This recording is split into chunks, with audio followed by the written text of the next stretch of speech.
हे student, welcome once again. बच्चों, इस वाली वीडियो में हम लोग क्लास 7 का चैप्टर नंबर 7 स्टार्ट करेंगे और थोड़ा सा यहाँ पर बेसिक इंट्रो लेंगे। ठीक है, जो हमारा 7.1 में जो एक्सरसाइजेस दिए हुए हैं ना, तो अगर आपको यहाँ पर इसके बारे में थोड़ा सा पता रहेगा तब आप फिर आसानी से वहाँ पर उस क्वेश्चन को सॉल्व कर सकते हो। तो हम थोड़ा सा यहाँ पर इंट्रो लेंगे। देखो, चैप्टर का नाम है कॉन्ग्रुएंस ऑफ ट्रायंगल्स। ठीक है, तो यहाँ पर जो हमारा मेन जो एक्सरसाइज आने वाला है वो 7.2 है। तो वहाँ पर हम दोबारा से एक इंट्रो बना देंगे ताकि आपको 7.2 भी अच्छे से क्लियर हो जाए। ठीक है, फिलहाल क्लियर हो गया कि बेसिक इंट्रो ले रहे हैं यहाँ पर कि कॉन्ग्रुएंस आखिर होता क्या है। क्लियर? तो ये देखो, सबसे पहले समझो कि जैसे कि हम लोग डेली लाइफ में कई चीज़ें ऐसे देखते हैं, है ना, जो एकदम सेम होती हैं। जैसे कि यहाँ पर देखो, ये जो हमारा पोस्ट कार्ड है, ये और ये पोस्ट कार्ड एकदम सेम है। अगर मैं इसको उठा करके इसके ऊपर रख दूँ तो ये दोनों एकदम एक दूसरे को कवर कर देंगी। उसी तरीके से आप यहाँ पर देखोगे तो ये दो ब्लेड्स जो हैं वो भी एकदम सेम साइज में होते हैं, सेम शेप में होते हैं। अगर मैं एक दूसरे के ऊपर दोनों को रखूँ तो एकदम वो एक दूसरे को क्या कर देंगे, एकदम गायब कर देंगे। आप कह सकते हो नीचे वाला दिखेगा ही नहीं, ऊपर वाले के एकदम वो छिप जाएगा। पेजेस को ले लो आप, है ना, पेजेस जो होते हैं एक दूसरे के ऊपर से बुक कहीं पेज लो ना, तो इसके पीछे वाला जो पेज है आपको दिख रहा है क्या? नहीं दिख रहा है ना, वो एकदम छुपा हुआ है। तो ये जब इस तरीके से हमारे पास कंडीशन आता है ना, तब इसी को हम क्या कहते हैं, कॉन्ग्रुएंट ऑब्जेक्ट कहते हैं। यानी कि दो ऐसे ऑब्जेक्ट हैं जो एक दूसरे को एकदम अच्छे से कवर कर ली।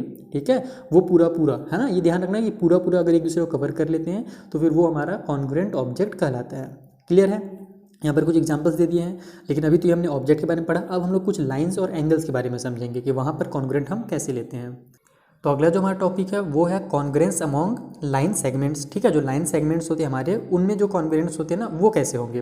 तो जैसे देखो, अगर कोई भी लाइन हमारे पास है ना, तीन चीज़ें होती हैं। एक तो होता है रे, एक होता है लाइन और एक होता है लाइन सेगमेंट। ये आपको मैंने प्रीवियस वाले चैप्टर्स में कई बार पढ़ाया है ना। लाइन सेगमेंट का मतलब क्या होता है कि दो पॉइंट के बीच की दूरी को लाइन सेगमेंट कहते हैं। लाइन का मतलब क्या होता है कि एक ऐसी लाइन जो एकदम बिना खत्म हुए वो बढ़ती ही रहती है। जैसे कि अगर इस टाइप से कुछ भी बना हुआ है ना, ऐसे देखो, ऐसे इधर एरो साइन और इधर भी एक एरो का साइन तो इसको हम लोग क्या बोलते हैं, इसको हम लोग लाइन कहते हैं। इसका मतलब ये होता है ना कि भले यहाँ पर आपके पास इतना छोटा सा बना है, लेकिन ये जो है एकदम इन्फिनाइट है, यानी कि आगे चलते जा रहा है इस डायरेक्शन में और इस डायरेक्शन में भी वो एकदम चलता चला जा रहा है ना। यानी कि इसको बस हम लोग यहाँ पर रिप्रेजेंट करते हैं। ये हमारा एग्जैक्ट, इसका हम लोग ये नहीं बता सकते कि इसका लेंथ कितना होगा। ठीक है, उसी तरीके से एक हमारा रे होता है। रे में बस एक साइड एरो रहेगा, चाहे तो इस साइड एरो रहेगा चाहे तो इस साइड एरो रहेगा।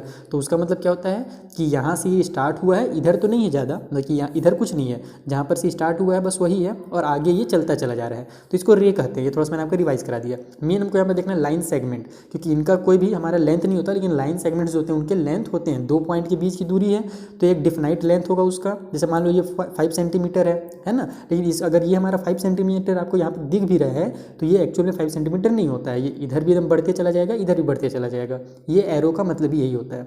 ठीक है, तो लाइन सेगमेंट अगर सेम लेंथ के हैं, जैसे ए बी और सी डी, ये क्या है, एकदम दोनों आपस में सेम लेंथ है। अगर इसके ऊपर मैं इसको रख दूँ उठा करके तो ये एक दूसरे को एकदम अच्छे से ये कवर कर लेंगे, तो ये भी क्या है, आपस में कॉन्ग्रुएंट हैं। लेकिन अगर मैं पी क्यू और आर एस दो लाइन को देखूं तो यहाँ पर आप देखोगे कि क्या एक दूसरे को कवर कर रहे हैं क्या, है ना। तो ये हमारा छोटा हो जाएगा और ये बड़ा हो जाएगा। इसको अगर उसके ऊपर रखूँगा तो ये छोटा बड़ा हो जाएगा। तो ये एक दूसरे को कवर नहीं कर रहे हैं, इसलिए ये हमारा कॉन्ग्रुएंट यहाँ पर नहीं होगा। ये आपको ध्यान रखना है। क्लियर है? तो देखो, यहाँ पर आपको यहाँ पर बताया भी गया है लास्ट में, इसको आप रीड कर लेना कि if two line segment have the same equal length, यानी कि अगर हमारे पास दो लाइन सेगमेंट है जिनका एकदम इक्वल लेंथ है तो दे आर कॉन्ग्रुएंट। तो क्या कहलाएंगे, कॉन्ग्रुएंट कहलाएंगे, क्योंकि वो दूसरे को एकदम अच्छे से ढक ले रहे हैं। Also if two line segment are congruent, यानी कि अगर दो लाइन सेगमेंट अगर कॉन्ग्रुएंट है, आपको ये नहीं बताया गया कि उनका लेंथ कितना है, बस इतना बोल दिया कि दो लाइन सेगमेंट क्या है, कॉन्ग्रुएंट है, तो आप समझ जाना कि उनका जो लेंथ होगा वो सेम ही होगा। क्लियर है? अगर सेम लेंथ है तो कॉन्ग्रुएंट कहलाएंगे।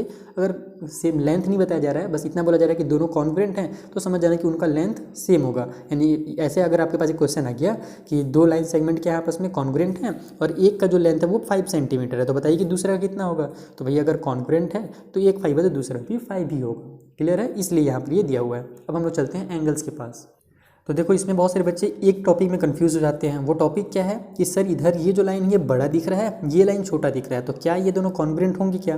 देखो, क्या होता है ना कि जब कॉन्ग्रुएंस ऑफ एंगल हम पढ़ते हैं तो अगर हमारा एंगल इक्वल है तो दोनों आपस में कॉन्ग्रुएंट हो जाएंगे। जैसे ये हमारा ए बी सी जो है वो भी 40 डिग्री का है, पी क्यू आर ये भी 40 डिग्री का है, एक्स वाई जेड ये भी हमारा 40 डिग्री का है।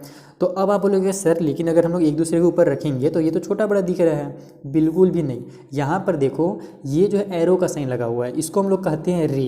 इसका मतलब क्या होता है कि यहाँ पर हमने इसको बनाया छोटा है लेकिन एक्चुअल में ये एकदम आगे बढ़ता चला जाएगा इनडिफिनिटली, यानी कि इसको एक ख़त्म ही नहीं होगा। रे का मतलब ही होता है कि वो जिधर भी एरो का साइन है वो एकदम आगे बढ़ता चला जाएगा।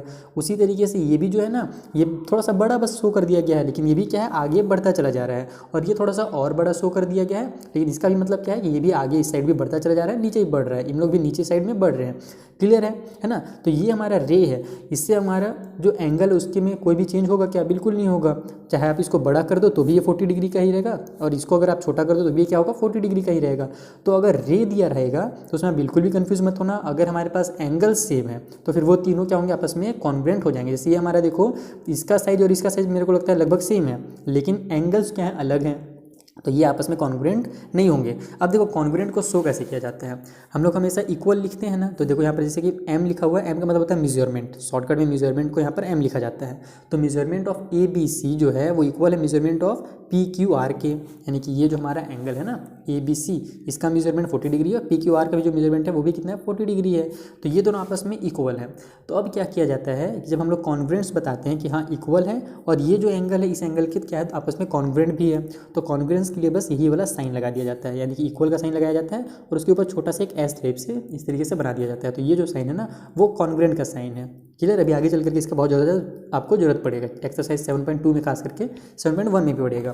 तो यहाँ पर आपके पास एक टॉपिक दिया हुआ है कि if two angles have the same measurement, अगर दो एंगल्स उनका मेजरमेंट सेम है तो वो क्या होंगे कॉन्ग्रुएंट कहलाएंगे। और अगर हमारे पास ये कहा गया है कि दो एंगल्स क्या हैं कॉन्ग्रुएंट हैं तो उनका मेजरमेंट भी क्या होगा सेम ही होगा। यानी कि उसी तरीके से फिर समझा देता हूँ आपको कि दे दिया गया है कि दो एंगल्स के आपस में कॉन्ग्रुएंट हैं और एक का जो मेजरमेंट है 40 डिग्री है, तो बताइए दूसरे का कितना होगा। तो अगर दोनों कॉन्ग्रुएंट है तो दूसरा भी कितना होगा 40 डिग्री ही होगा।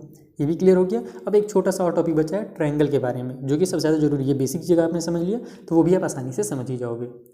तो देखो कॉन्ग्रुएंस ऑफ ट्रायंगल क्या होता है, यानी कि कब हम दो ट्रायंगल को आपस में कॉन्ग्रुएंट कह सकते हैं। तो अगर उन ट्रायंगल्स में उनके जो वर्टेक्स होते हैं, ठीक है, उनके जो साइड्स होते हैं, उनके जो एंगल्स हैं, अगर ये तीनों चीज़ें क्या हैं आपस में इक्वल हैं तो दोनों ट्रायंगल क्या हो जाएंगे आपस में इक्वल हो जाएंगे। इसके अलावा भी कुछ प्रॉपर्टीज़ होती हैं, एस ए एस है ना, एस एस ए, इस तरीके से 2-3 प्रॉपर्टी है जो कि हम लोग अगले वाले जो इंट्रो लेंगे ना, अगला जो वीडियो रहेगा इंट्रो का 7.2 के लिए, वहाँ पर मैं आपको उसको क्लियर करूँगा, वहाँ पर उसकी जरूरत पड़ेगा। यहाँ पर सिंपल तरीके से आप ये समझो, जैसे दो हमारे पास ट्रायंगल दिया हुआ है तो यहाँ पर देखो जो इसका वर्टेक्स ए है, इसका पी जो है ना, ये दोनों क्या आपस में एकदम सेम है, इक्वल जगह पे है।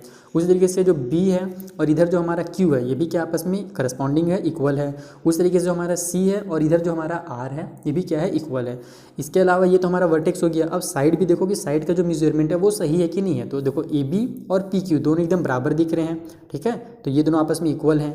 ए सी और इधर से पी आर ये दोनों भी आपस में क्या है इक्वल हैं। यहाँ से बी सी और इधर से क्यू आर ये दोनों भी क्या आपस में इक्वल हैं। तो वर्टेक्स और साइड्स हो गया। उसके अलावा आपको क्या देखना है, एंगल देखना है कि एंगल का जो मेजरमेंट है वो बराबर है कि नहीं। तो यहाँ पर एंगल ए और एंगल पी देखो एकदम बराबर है, एंगल बी एंगल क्यू बराबर है, एंगल सी और एंगल आर भी क्या एकदम इक्वल है, ठीक है। इसी को यहाँ पर आपको इस तरीके से लिख करके भी दिया हुआ है कि करस्पॉन्डिंग्स जो हमारे वर्टेक्स हैं ए और पी, बी और क्यू, सी और आर, उसी तरीके से जो मैंने साइड्स आपको बताया उसके बारे में दिया और करस्पॉन्डिंग एंगल्स के बारे में भी दिया हुआ है। तो ये चीज़ें जब होंगी तो फिर वो दोनों ट्रायंगल क्या होंगे आपस में इक्वल कहला जाएंगे। अब कई बार क्या होता है ना कि आपको घुमा करके क्वेश्चन दिया जाता है, रुको मैं आपको दिखा रहा हूँ कुछ इस तरीके से। एक हमारा ट्रायंगल सीधा बना दिया गया, एक ट्रायंगल बना दिया गया उल्टा। अब बोला जाएगा बताओ कि दोनों करस्पॉन्डिंग है, सॉरी करस्पॉन्डिंग बोला कॉन्ग्रुएंट है या नहीं है। तो अब इसमें बच्चे कंफ्यूज आते हैं कि अब तो ये उल्टा हो गया है तो अगर मैं उल्टे को इसके ऊपर रखूँगा तो वो सही, वो तो एक दूसरे को ढकेगा नहीं। लेकिन ऐसा बिल्कुल नहीं है। अब इसको सीधा कर दो, अपने दिमाग में माइंड में क्या करो, इसको सीधा कर दो और इसके ऊपर रख के देखो तो ये अगर एक दूसरे को ढक देगा तो फिर ये क्या हो जाएगा कॉन्ग्रुएंट हो जाएगा। इसके एग्जाम्पल के लिए मैंने दो ट्रायंगल्स यहाँ पर कट करके रखे हैं। जैसे देखो एक ये ट्रायंगल है, एक ये ट्रायंगल मैं ले लेता हूँ। तो अभी तो ये उल्टा है, ठीक है, अभी मैं इसको अगर इसके ऊपर रखूँगा तो ये एक दूसरे को कवर अच्छे से नहीं करेगा। लेकिन अगर मैं इसी ट्रायंगल को सीधा करके इसके ऊपर एकदम अच्छे से रख दूं तो ये दोनों क्या आपस में एकदम परफेक्टली कॉन्ग्रुएंट हैं। क्लियर दिख रहा है आपको।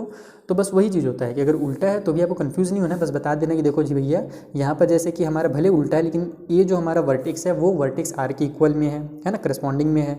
उस तरीके जो हमारा सी है वो पी करस्पॉन्डिंग में है, जो बी है और क्यू जो है वो आपस में करस्पॉन्डिंग है। उस तरीके से साइड्स को बता दो कि हमारे इधर से जो ए सी है और इधर से जो पी आर है वो क्या आपस में करस्पॉन्डिंग है, इक्वल है, ठीक है। तो इस तरीके से दोनों हमारे क्या हो जाएंगे कॉन्ग्रुएंट हो जाएंगे। तो ये कुछ बेसिक चीज़ें थी। अब हम लोग मिलेंगे नेक्स्ट वीडियो में, यहाँ पर जो हमारा एक्सरसाइज है ना उनके क्वेश्चन को हम लोग सॉल्व करना सीखेंगे। ठीक है, आई होप आपको अच्छे समझ में आ गया होगा कॉन्ग्रुएंस होता क्या है, क्लियर है। अब हम लोग फिर इस वीडियो में मिलेंगे। Thank you for watching.